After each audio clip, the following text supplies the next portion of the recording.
The following video contains spoilers. We suggest watching the episodes alone in the dark. Ha! So long, suckers! I did it, Wolfpack.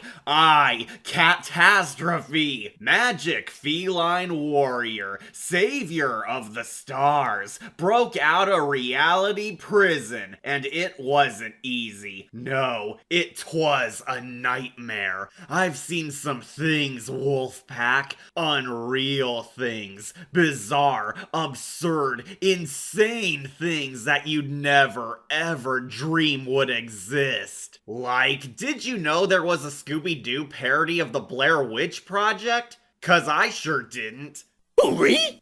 Well, while Kitty strolls through these endearingly sunny woods, let's wrap. This is our first ever Scooby-Doo review. And out of all the long-running tales of our favorite mystery-solving dog, we ended up with a very weird one. You're right, Scoob. We're dealing with one sick son of a bitch. For like the two of you out there who don't know about this beloved family pet, Scooby-Doo's a wacky horror comedy cartoon about a silly talking dog and his human companions going on mysteries together, where they try to crack infamous monster cases, as the ghouls tend to turn out to be bad guys in masks, operating some criminal schemes undercover the entire time, but using a monster hoax to scare off witnesses. What made it great and last for over half a century by now is that Scooby-Doo was not only a wonderful cartoon character we all love, but the saga serves as entryway horror for kids, before graduating to the hardcore nightmares. Of course, I love Scooby-Doo, because only losers hate this home dog. Scoobert's such a lovable oaf that even a cat admires him, since he's had endless masterpiece epics. I've been craving a chance to at last discuss Mystery Inc.'s zany antics, but had some trouble finding a starting point. Until today. Since I adore Scoob and adore horror, why not do the infamous Scooby-Doo special, which directly parodies an infamous horror? How come we can't ever investigate like a KFC or something?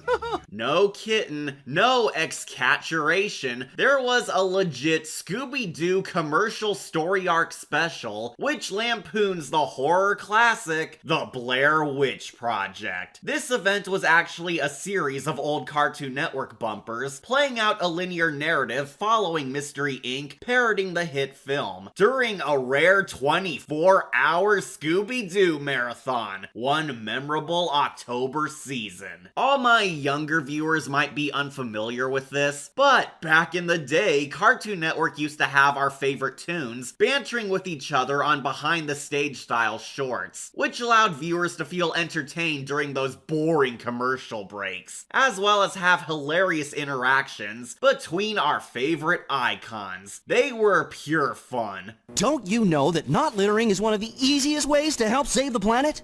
Who are you? Captain Planet! Who?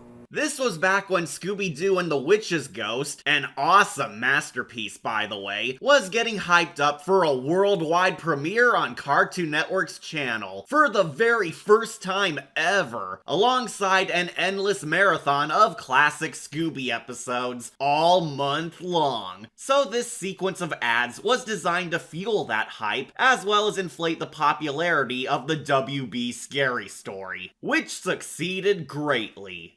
Set bag contains 24 hours of Scooby-Doo episodes. Excuse me, what episodes? The Spacey Space Kook? Which is Yes, which? all of them. Will you be releasing them to the public? We'll be showing them in a marathon type situation. What about the... Basically, these shorts operated as a standalone story played in between commercials, sorta in the same style as the old Tartakovsky Clone Wars did, with short segments which would eventually be sewn together as one whole narrative. The special was a modest hit, did well with crowds, and even won an Annie Award. hard. However, believe it or not, some fans genuinely found the Scooby-Doo project super scary for kids, and even mean-spirited at times. Which is unsurprising, as the event was very faithful to the original Blair Witch. I won't sugarcoat this, but I'm not a huge fan of the Blair Witch project. No! Why? Personally, I find it so overrated, droll, cynical, and ultra boring. The sole reason why The Blair Witch was a mega name is because at the time of its release, this movie managed to explode into a pop culture phenomenon. For anyone in the dark, the real Blair Witch Project was a major horror movie because it kickstarted the found footage scary genre and left a huge splash upon audiences. The movie's about a gang of idiots who wander around some dark, spooky woods to make a documentary exploring the infamous monster legend of a witch lurking within the town of Blair. 3 amateur film students essentially wander aimlessly around a creepy forest to either prove or disprove the urban legend, recording everything on their cheap handheld camcorder camera, all film, before some strange things start to occur around them.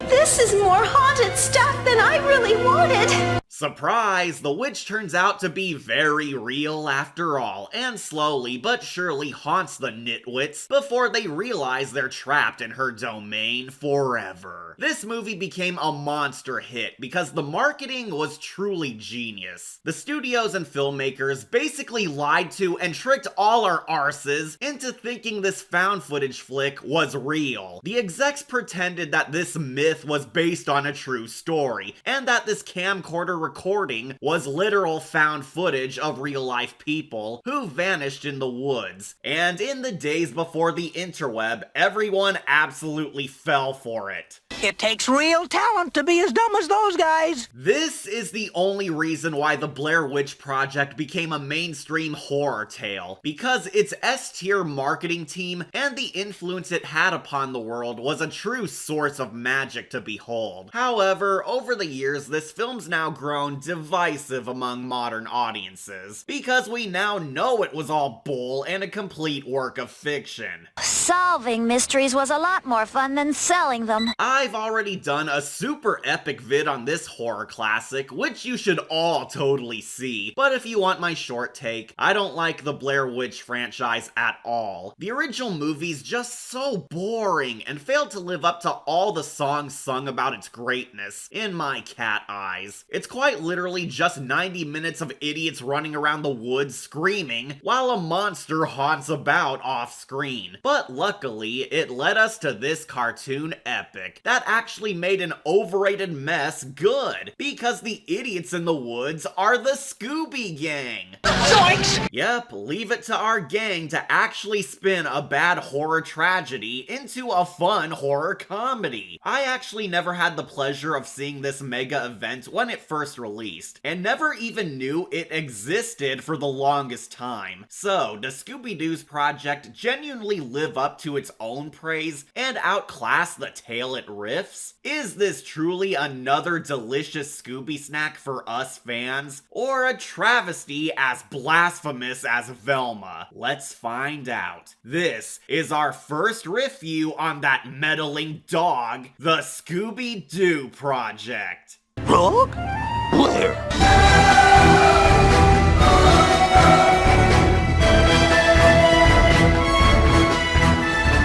So, our movie opens up appropriately with a Blair Witch homage, exactly like the art trio The Gang's Gone Missing. Oh no! Mystery Inc. has vanished without a trace, but Coolsville PD has found footage of what happened, where the public will soon learn everything. After some Scooby episodes, of course. Excuse me, what episodes? The Spacey Space Kook? Which is Yes, which? all of them. Will you be releasing them to the public? We'll be showing them in a marathon type situation. What about the whereabouts of the kids? Where are I the kids? can't discuss that at this time. You'll just have to watch the marathon. No more questions. You know, the news would have way higher ratings if they played segments in between gumball marathons. Somehow the cops got all the Doo tapes, playing them all in order, to reveal how we lost our heroes, where we instantly learned that the gang went on a mystery. Well, duh. Mystery Inc. is on the case of, no joke, the Blair Witch myth. Scooby and pals heard rumors of a monster in the woods, scaring the public, and are doing what they do, solving the case to see if this ghost is fact or fake. That's right, this is a direct parody of the horror plot. Mystery Inc.'s exploring the Blair Witch legend itself, and confronting an actual horror movie monster, reenacting key moments straight from the R-rated mockumentary, and paying tribute to both franchises. Let's pray this case goes better than the case of Camp Crystal Lake. Better shaggy than me. The team's portrayed by the voice cast from the great Core 4 Scooby-Doo classics, who do an amazing job as the characters, because as we've seen in their titles, they capture the icons down pat, rewarding them with fun takes on their personas on par with their movie acting. This is the same cast who played the gang on Zombie Island, Witch's Ghost, Alien Invaders, and the Cyber Chase. Scoob and Shag are voiced again by Scott Ines, Sergeant Scarlet, aka BJ Ward, plays Velma, Lord Megatron and Soundwave, aka Frank Welker, returns as Fred, and the late Mary Kay Bergman is Daphne once more. As a hardcore fan of the Core 4 Scooby flicks, I 100% agree that these actors are fantastic voices behind the team, because they all breathe so much life and energy into Mystery Inc., which has lasted for generations. They voiced the gang from Zombie Island to Cyber Chase, rewarding them so much depth and charm, which made them definitive incarnations of these roles. You can tell they really had a blast acting here, because it's wild. You kids stay away! Those woods are cursed! I never go near them! Like I bet she never goes near a dentist either. Burn. Something which makes this event very enjoyable is the team's far more laid back, sassy, and mischievous, which makes them feel like real friends, who can even riff on each other without feeling hate-worthy. That's Scooby-Doo, Red Jones, and Daphne Blake. Hey, how you doing? Of course, I want to play myself in the movie version. And that's Norville Rogers. It's Shaggy! Like nobody calls me Norval. What's the matter, Norville? That's not on tape, is it? Something wrong, Norville. Norville. Very funny. Norval. And two, Scoob. Norval. What kind of dumbass, cringy Scooby trash would ever call the Shagster Norval? It'd be pretty fucking stupid. After stopping at Burger King, they ride, where our certified detectives kick off the sleuthing by asking questions amongst the locals of Blair, only to quickly learn that none of their witch fables make any sense or come together. And hilariously, neither our heroes or the townsfolk are perplexed by the tune logic. Say, you guys look familiar to me. I think you're on that show. Aren't you guys on that show? Like, what show you talking about? Oh, yeah, you know what I'm talking about. That mystery, sleuthing thing, you know, where you're chasing around after the ghost and the witches and all that. It's like a mystery deal. You're cartoons, aren't you? Fourth wall! You're breaking the fourth wall! Evidently, the short follows Roger Rabbit rules, where cartoons and humanity coexist together, and nobody seems weirded out by it. Though it leads to a ton of funny banter, since the Scooby Gang aren't used to it either. Like these woods don't look like our regular woods. They look different. What are you talking about? Like, I don't know. Things just look more realistic. Hyper-realistic! Like on the found footage flick, the gang goes camping in Lovecraft's woods, while Velma records everything to unlock that proof for their Pulitzer Prize, unaware of the dangers they trek towards. We are now leaving the van and going into the woods. Bye, Hi, Van. Like, why do we have to always do these things when it's almost dark? Shaggy's easily the funniest character in this. I love how even he's tired of their own cliches. It's here where we reach the showcase's big selling point. Mystery Inc. are all goofy, petty jerks towards one another, while stuck on a god-awful camping trip. And it's the most hilarious wackiness you'll ever see. You know, throughout the years, a lot of people have asked me, Brad, why the scarf? I always tell them the same thing. Why don't you mind your own business, pal? You got any great ideas, Mr. Man? Would you please turn that thing off? We need to put up the tent. Tent? Don't you mean tent? So much for my beauty rest. You mean we're all gonna pack into one tent like a bunch of sardines? Now we're putting the stakes up to hold the tent. Will you please put the camera down, Velma? It might be easier without it. Well, I don't want to miss anything. Shut it off! Ah, get your feet out of my face. Who got these snack crumbs in my sleeping bag? Scooby? No, it's Raggy. Nuh-uh. It must be Fred. Maybe it's Daphne. Now why would I complain if it was me? Okay, somebody has piled Scooby snacks in weird little piles outside our tent. Like, I'm not touching those things. Those are haunted Scooby snacks. That creature touched them. Why is it you're the one who's always driving anyway? Oh, is that how it is? Well, listen here, Ms. Smarty Pants. Maybe if you chip in for gas every once in a while, you could drive. This is why the story's solid comedy gold. Essentially, this isn't solely a riff on the Blair Witch, but also mocks the heck out of the Scooby-Doo formula in a form only diehard fans would laugh at. It's funny because usually when we think of the Scooby-Doo team, they're usually wholesome, zany, yet loyal fire-forged friends who cherish each other like family.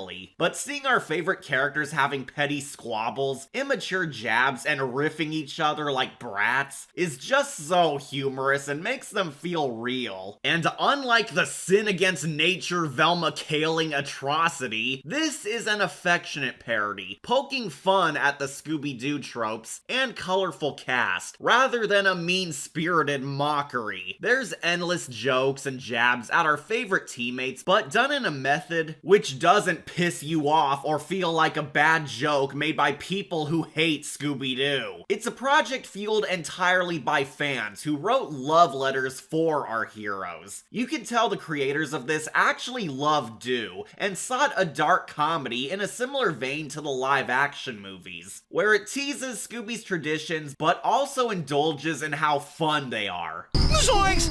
We're never gonna get out of here! Zoinks? That's all you have to say, Zoinks? What the heck does that mean, anyway? Oh, I'm sorry. What do you want me to say? Jinkies? Fred? Daphne? What are you laughing at? He's got a point, Velma. Jinkies is a word. Stop laughing. Jinkies! I think we're royally zoinked. Is that better? Stop laughing. Why are Fred and Daphne always heading off together anyway? I need a break. My feet hurt. Well, is it our fault you wore high heels on a hiking trip? At least I try to look feminine.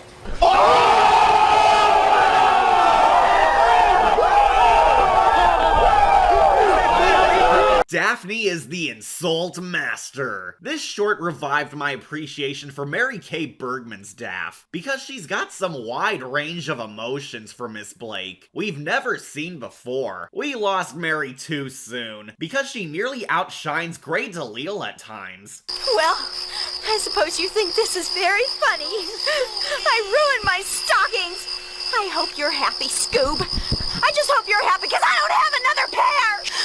I ripped my dress and my stockings and I'm broken now. I lost my scarf!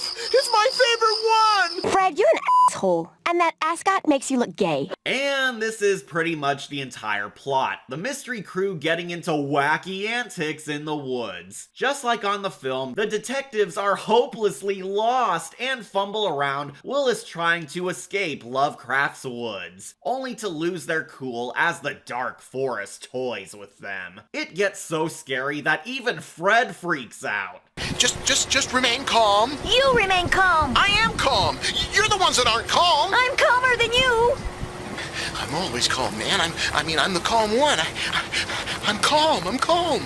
What the fuck? Jeez, what the heck happened to Fred? Did he gain a drug addiction off screen? For the first time ever, the gang loses their mojo and begin freaking out, bickering like jerks. Fortunately, it's golden TV. The gang becoming idiot horror movie characters is so over the top and out of character that it's surprisingly funny. It's just so amusing listening to the Scooby cast saying lines like this and getting on each other's nerves. Wait up, guys! I lost my glasses! Here we go again. Velma, for crying out loud! A glasses strap? How many times have we told you? A glasses strap! Could you just help me look?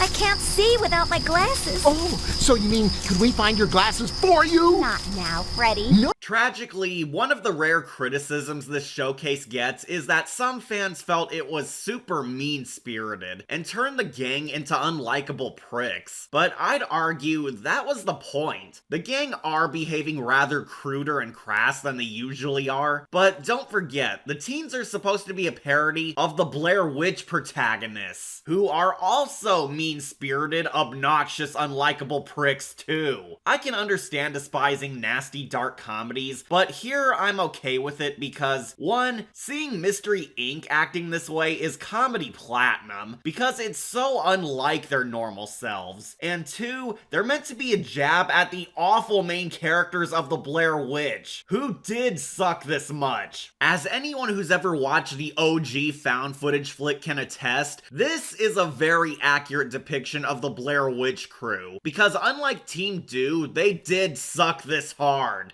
No, I didn't take the fucking map, man. I'm not playing head games, man. If anyone's playing head games, you're playing head games, but I'm not playing head games. I'm serious, I don't have it. Are you fucking serious? Fucking serious, I don't have the map, okay? Which way are we walking? That way. Dude, we're in the middle of the fucking woods. Fred, give me the map. I don't have the map. I gave it to you. I distinctly remember giving you the map. And I gave it back. Look, I don't want to get mad at you, Velma, so stop kidding. I'm not kidding. I don't have the map. I get it if you don't love dark humor, but seeing the Do crew in place of the whiny film crew redoing their bickering is way more tolerable than the actual film it's ribbing. It's a goofy romp on par with the live-action duology's campy tone. But finally, halfway in, the dog bumps into the monster! The Blair Witch, I think. Here's some rocks. Here's a spooky cemetery. Here's a monster. And here's some more trees. And here's a monster. The Blair Witch is here. A Scooby tale with a monster involved? The devil, you say? Things actually get decently spooky when the Blair Witch pops up for jump scares, and tragedy strikes when they lose Scooby.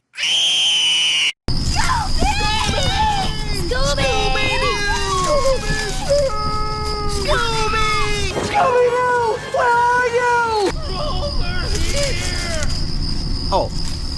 Well, that was pointless. Rumor has it that a ton of 90s kids were terrified of this plotline, mostly thanks to how dead serious the witch spirit is. I can see why. Exactly like the movie, the Blair Witch is not fully explored as a character, but played up as a malevolent ghoul lurking in the shadows. As goofy as this toon baddie looks, the fact that we legit got an animated Blair Witch chasing the Scooby gang understandably scared many younglings. I'd still debate that this showcase leans more towards goofy fun rather than grim terror, but it is so bossa nova seeing the Blair Witch tormenting the drawn detectives. Though not as boss as Jason.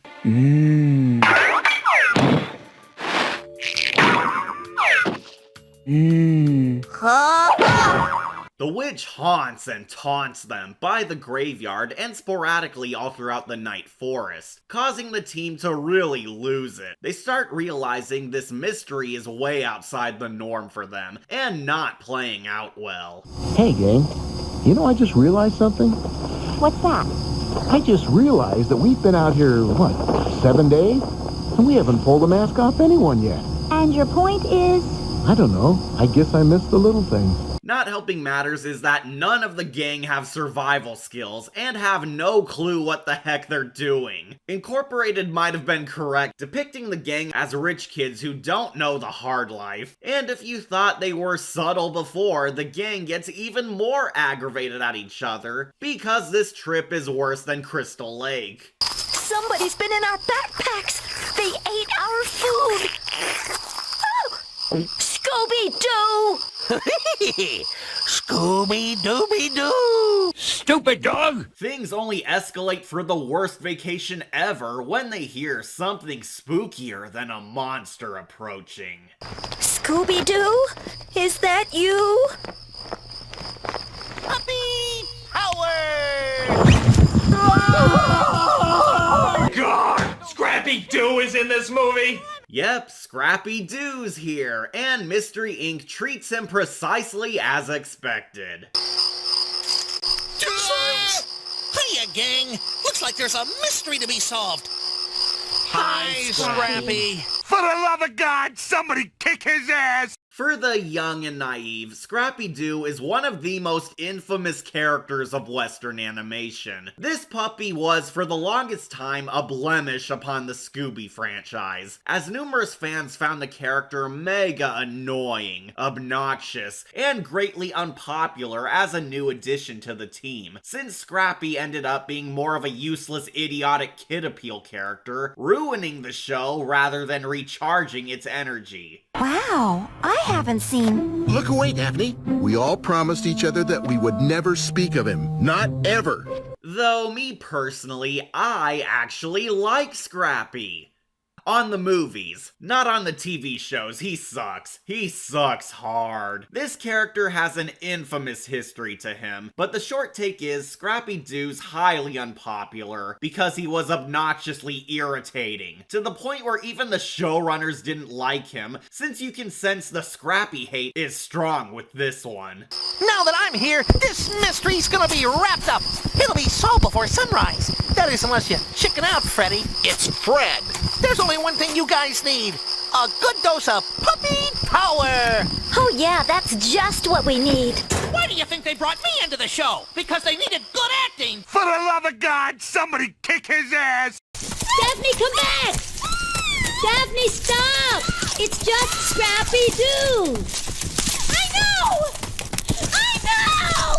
Wow, why does Daff fear Scrappy so much? Scrappy, I told you, no urinating on deck! It was an accident! You were marking your territory! Although I don't despise Scrappy as much as the fan base, it's pretty funny seeing how much the short clowns all over him. When the team hears ghosts about, they actually ditch Scrap alone and make a break for it. Well, gang? Well, what? Well, we better find a way out of here fast. Yeah. Oh, man. That's terrific, and way funnier than the live-action flick's cruelty. I'm as cute as a Powerpuff Girl! Things seriously get creepy again when they stumble onto clues, and explore some spooky sets like an abandoned drive-in theater and a haunted house. The noises are coming from this house. Like, let's go in the haunted house in the middle of the night. Now I know why you're the smart one. Incineration! Shocker, the haunted house is the Blair Witch Mansion, where we unlock a classic Scooby-Doo chase scene, teasing the absurdity of both franchises. Shaggy, what are you doing in the corner? I'm scared, man! Like scared! But Mystery Inc.'s too badass for the witches, as they catch the monster, and we get our unmasking. And the monster is... Joe Barbera? Who's that? Nah, that's more ludicrous than Scooby befriending Ricky Gervais. The monster was literally just some guy, dressing up for Halloween, and meant the gang no harm at all. He was just scaring peeps because it's Hallows Eve. We're dealing with one sick son of a bitch. But just when we wrap up, we get our twist ending. But why did you scare us at the cemetery last night? Well, if you didn't do it, then who?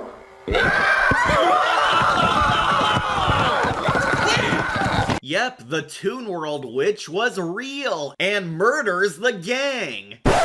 What the fuck? For reals, this was how the original showcase ended. They disappear, and Velma leaves behind one final message before fading out, with plot convenience news implying that the gang was lost forever. Search parties have spent several days searching the woods and found hundreds of Scooby snacks, but no trace of the teenage sleuths have been found.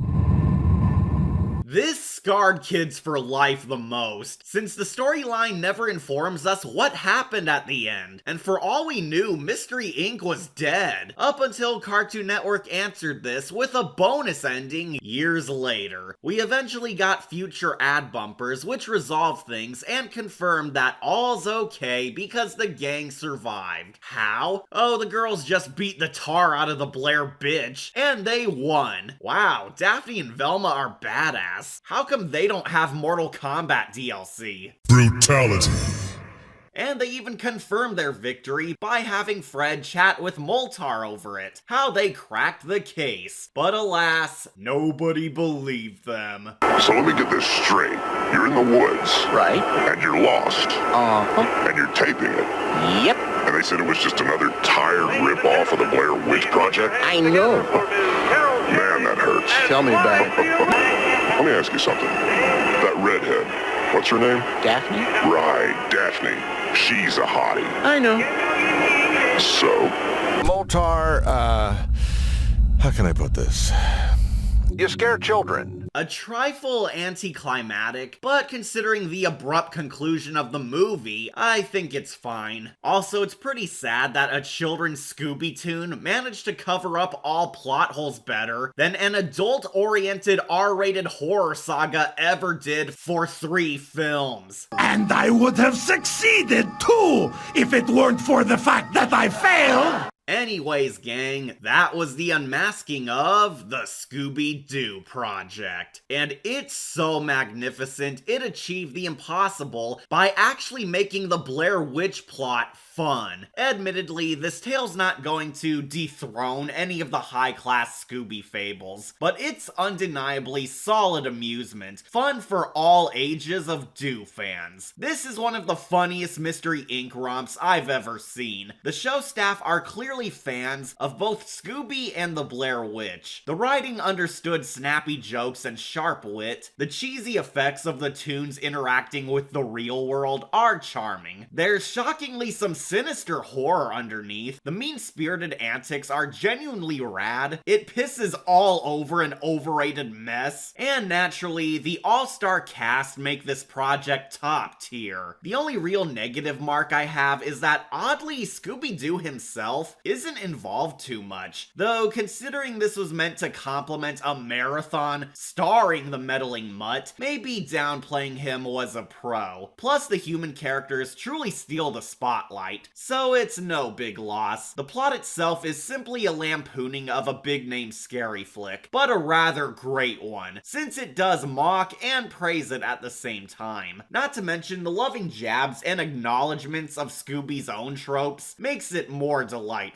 I'm so happy this collection was saved by hardcore fans, because it needs to be seen. Overall, the Scooby-Doo project very much succeeds as an affectionate parody that manages to remind everyone how Mystery Inc.'s a crazy fun, quirky, and creative legend that'll never vanish within the darkness. So, I grant this dog show a gold skull and a perfect score. I can't believe I'm saying this, but Scooby's Blair Witch is that grand. I never grew up watching this air, but man, do I wish I did. Highly recommend. Watch now while it's free on YouTube. The Scooby-Doo project is a wicked Scooby snack, full of golden footage you'll wish found.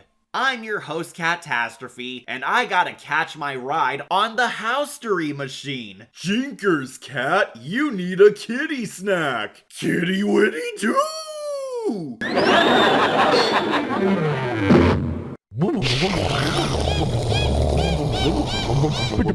Scooby-Dooby-Doo, where are you? We got some work to do now.